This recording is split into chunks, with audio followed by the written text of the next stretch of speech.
Hello दोस्तों, स्वागत है आपका मेरे इस चैनल रिंकू मैथ सॉल्यूशन में।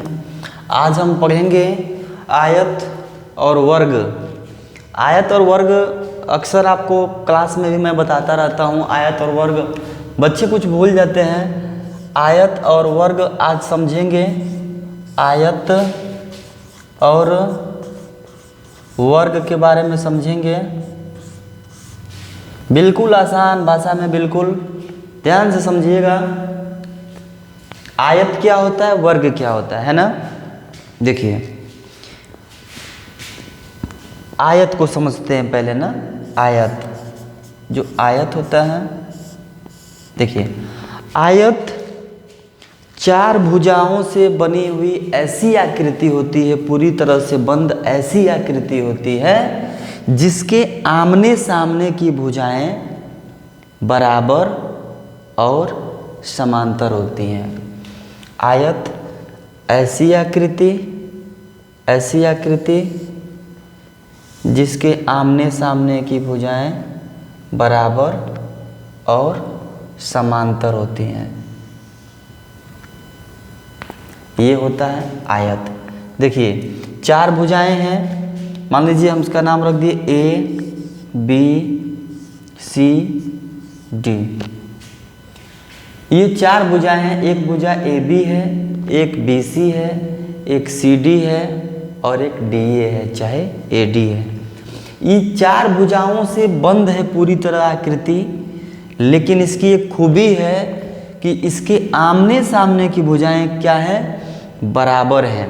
देखिए अगर ये रेखा जितनी लंबी होगी, जैसे मान लीजिए अगर ये रेखा 5 सेंटीमीटर की है तो ये वाली भी 5 सेंटीमीटर की ही होगी। आप देख पा रहे होंगे ये वाली जो रेखा है ठीक इसी के समांतर ये भी रेखा है। समांतर रेखाएं एक चैप्टर है जो कक्षा 8 में मैंने पढ़ाया है। वो मतलब उस चैप्टर का भी मैंने समांतर रेखा का जब वीडियो बनाऊंगा तो आपको इसके बारे में डीपली बताऊंगा, कैसे करते हैं, कैसे खींचते हैं। इसको फिलहाल समझते हैं। चार भुजाओं से बंद ऐसी आकृति जिसके आमने सामने की भुजाएं बराबर और समांतर होती हैं, इसको हम बोलते हैं आयत। जैसे ये वाली भुजा मान लीजिए 8 सेंटीमीटर की है यहाँ से यहाँ तक, तो ये भी कितना होगी, 8 सेंटीमीटर की ही होगी। जैसे आप बोर्ड देख लीजिए, बोर्ड को देख लीजिए, इस वाइट बोर्ड को देखेंगे, ये जितना ऊपर लंबा है उतना ही नीचे लंबा है। जितना ऐसे राइट हैंड पे चौड़ा है उतना ही लेफ्ट हैंड पे चौड़ा है, मतलब कि आमने सामने की भुजाएं बराबर। आप टेबल देखिएगा, जो टेबल होता है घर पे हम यूज करते हैं, टेबल होता है, ऐसा तो है नहीं कि टेबल अगर इतना बड़ा है तो एक साइड की लंबाई 10 है और एक साइड की 5 है, ऐसा तो होगा नहीं, बिल्कुल नहीं होगा। जितना सामने से इधर उतना ही इधर, जितना इधर उतना इधर होता है ना। तो ऐसी आकृति, चार भुजाओं से बनी हुई पूरी तरह से बंद ऐसी आकृति जिसकी आमने सामने की भुजाएं परस्पर समांतर हों और बराबर हों तथा प्रत्येक कोण 90 अंश हो, ये भी आप कह सकते हैं, तथा प्रत्येक कोण 90 अंश हो, तो इसको हम बोलते हैं आयत। ठीक है। वर्ग समझते हैं।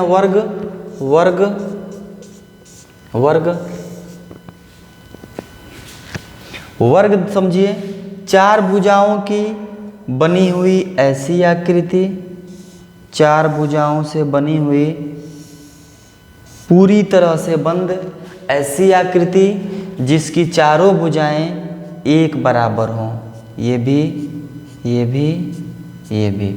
मान लीजिए है ए बी सी डी, ये वर्ग है। आप देख पा रहे होंगे जितना लंबा ये है उतना ही चौड़ाई भी है, उतना इधर से भी है, उतना इधर से, चारों तरफ से बिल्कुल समान दूरी है। तो आप कह सकते हैं कि एक समान बराबर चार भुजाओं से बनी हुई पूरी तरह से बंद आकृति को वर्ग कहते हैं। इसके अंदर भी 90 डिग्री का कोण बनते हैं। प्रत्येक कोण क्या होते हैं, 90 अंश के होते हैं। ठीक है।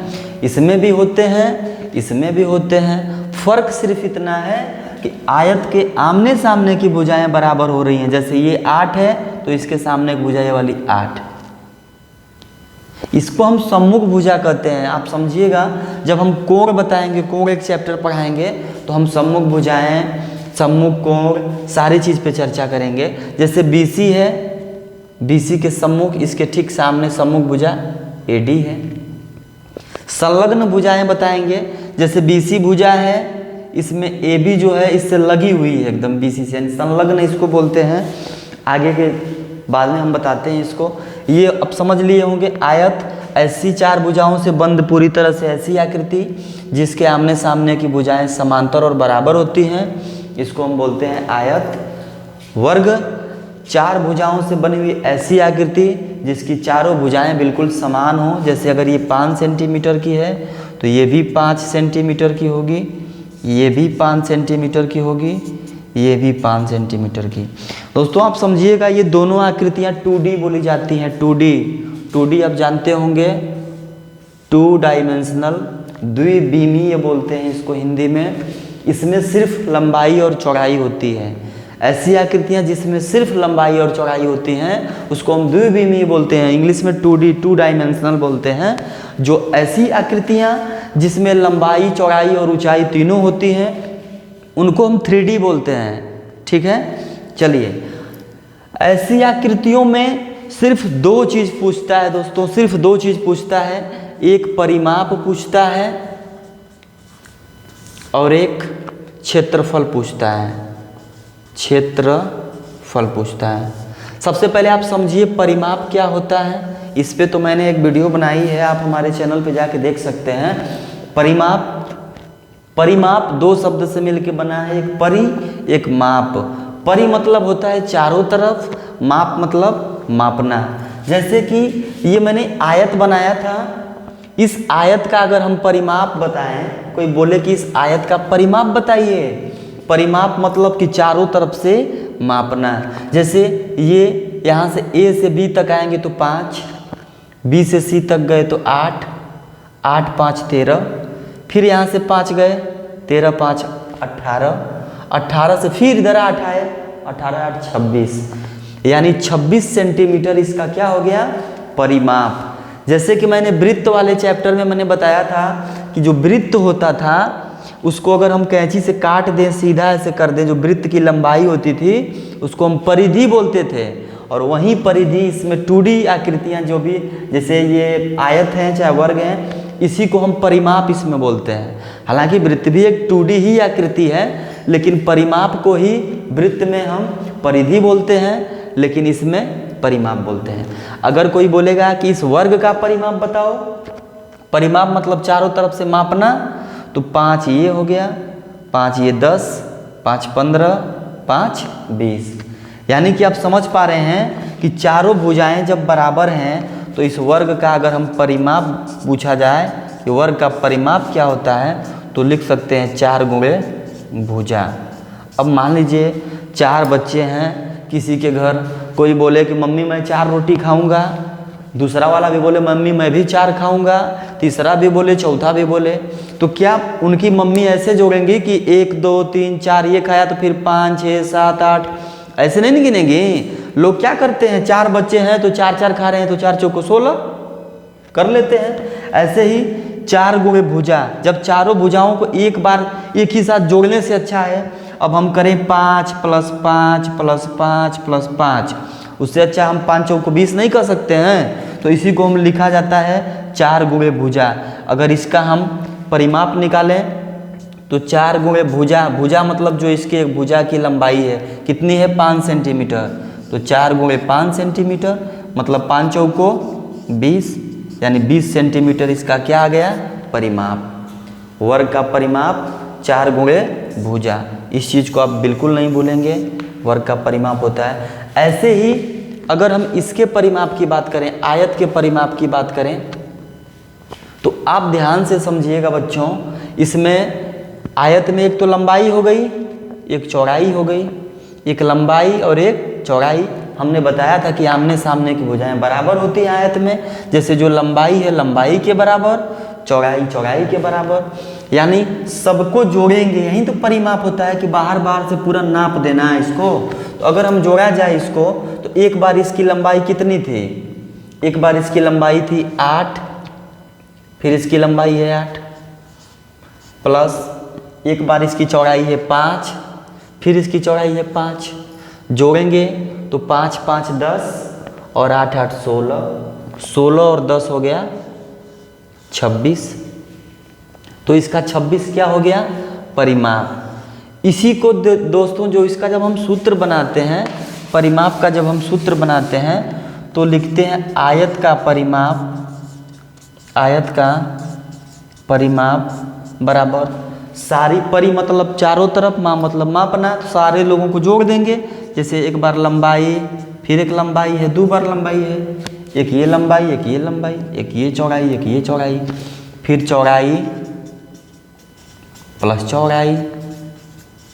आप देख रहे होंगे गणित की भाषा में हम बार बार बताए हैं आप लोगों को, लंबाई प्लस लंबाई मिलके 2 लंबाई और चौड़ाई चौड़ाई मिलके 2 चौड़ाई। अगर हम दोनों में 2 कॉमन ले लेंगे तो बचेगी लंबाई प्लस चौड़ाई।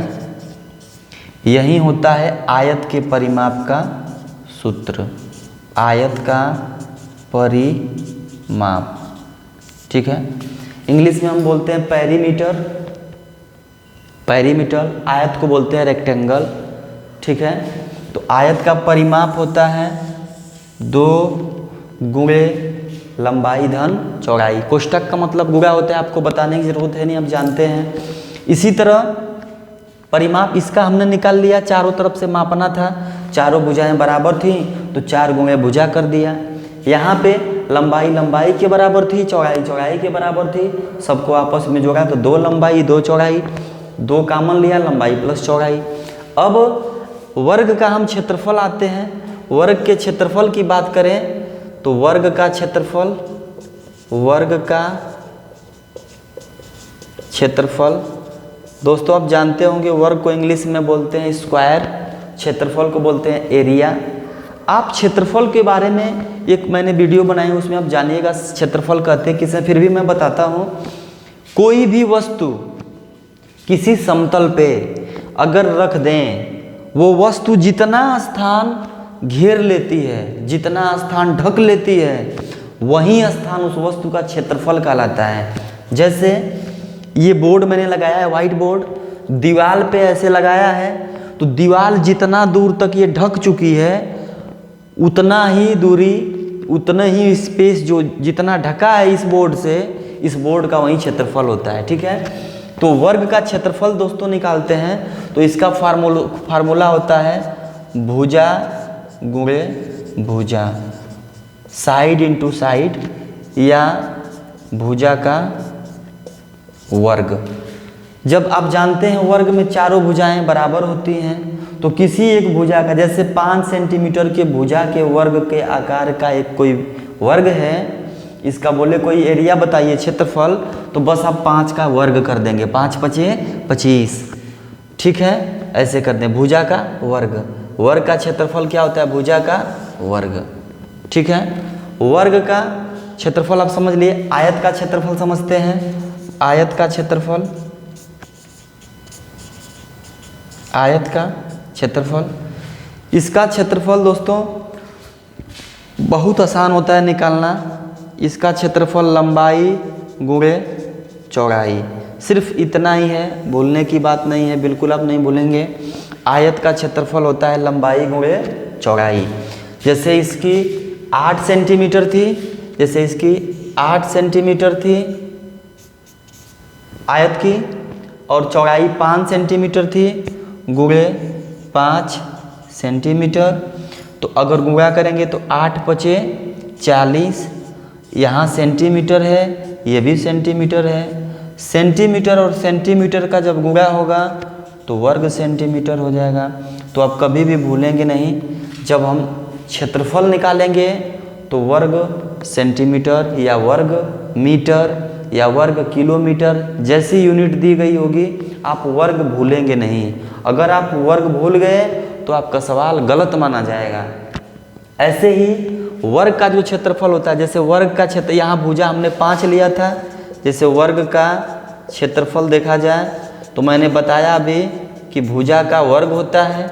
भुजा यहाँ 5 सेंटीमीटर है, मतलब 5 सेंटीमीटर गुणे 5 सेंटीमीटर, यानी 5 पचे 25 सेंटीमीटर गुणे सेंटीमीटर फिर करेंगे तो वर्ग सेंटीमीटर। इस चीज़ को आप भूलेंगे नहीं। जब क्षेत्रफल की बात करते हैं तो यूनिट को वर्ग में लिखते हैं। जब परिमाप की बात करते हैं तो परिमाप तो आपको पता ही है, चारों तरफ से जोड़ देना है बस, है ना। तो यहीं आयत और वर्ग में यहीं बस एक बार सरसरी निगाह से फिर एक बार आप देखेंगे, 4 भुजाओं से पूरी तरह से बंद ऐसी आकृति जिसके आमने सामने की भुजाएं परस्पर समांतर हों और बराबर हों और उनके बीच में कोण जो बनते हों 90 अंश के बनते हों, ऐसी आकृति को हम आयत कहते हैं। वर्ग पे आते हैं, 4 भुजाओं से पूरी तरह से बंद ऐसी आकृति जिसकी चारों भुजाएं बिल्कुल बराबर हों और प्रत्येक कोण 90 अंश के हों, इस आकृति को हम बोलते हैं वर्ग। वर्ग को इंग्लिश में स्क्वायर बोलते हैं, आयत को इंग्लिश में रेक्टेंगल बोलते हैं। आयत और वर्ग में सिर्फ 2 सवाल पूछे जाते हैं, या तो परिमाप या तो क्षेत्रफल। बाकी लंबाई चौड़ाई जो पूछी जाती है वो हम जब सवाल पे आएंगे तो हम बताएंगे। परिमाप मतलब हमने बताया, परि मतलब चारों तरफ, माप मतलब मापना, यानी चारों तरफ से मापना। क्षेत्रफल को मैंने बताया कि कोई भी वस्तु किसी समतल पे अगर हम रख दें तो वो वस्तु जितना स्थान घेर लेती है, जितना स्थान ढक लेती है, वही स्थान उस वस्तु का क्षेत्रफल कहलाता है ना। तो आयत का परिमाप मैंने बताया, चारों तरफ से नापेंगे, 2 बार लंबाई थी 2 बार चौड़ाई थी, तो 2 लंबाई प्लस 2 चौड़ाई, 2 बाहर कॉमन ले लिया, लंबाई प्लस चौड़ाई, आयत का परिमाप हो गया। आयत का क्षेत्रफल मैंने बताया सिर्फ लंबाई का चौड़ाई से गुणा कर दें तो आयत का क्षेत्रफल निकल जाएगा। जैसे इसका 8 है, इसका 5 है, 8 पचे 40 वर्ग सेंटीमीटर। जैसे 5 सेंटीमीटर है, ये 8 सेंटीमीटर, तो 8 पचे 40 और सेंटीमीटर का सेंटीमीटर गुणा होगा तो वर्ग सेंटीमीटर, जैसे कि मैंने यहाँ बताया था, है ना। ऐसे ही वर्ग में आएंगे। वर्ग में मैंने बताया था वर्ग का जो क्षेत्रफल होता है, वर्ग का क्षेत्रफल साइड इंटू साइड, भुजा गुणे भुजा या भुजा का वर्ग। कोई भी एक भुजा दी गई हो, इसका आप वर्ग कर दीजिए। 5 दिया है, 5 का आप वर्ग कर दिए, 5 पचे 25 वर्ग सेंटीमीटर। परिमाप मैंने बताया चारों तरफ से मापना। जब चारों एक बराबर है तो 4 गुणे भुजा कर दीजिए। चारों को 5 + 5 + 5 + 5 करने से अच्छा है कि आप 4 गुणे भुजा कर दीजिए। 4 का 5 में गुणा कर 4 पचे 20 सेंटीमीटर। बस सिर्फ इतना ही। अगर वीडियो पसंद आई हो तो लाइक करें, शेयर करें। Thank you.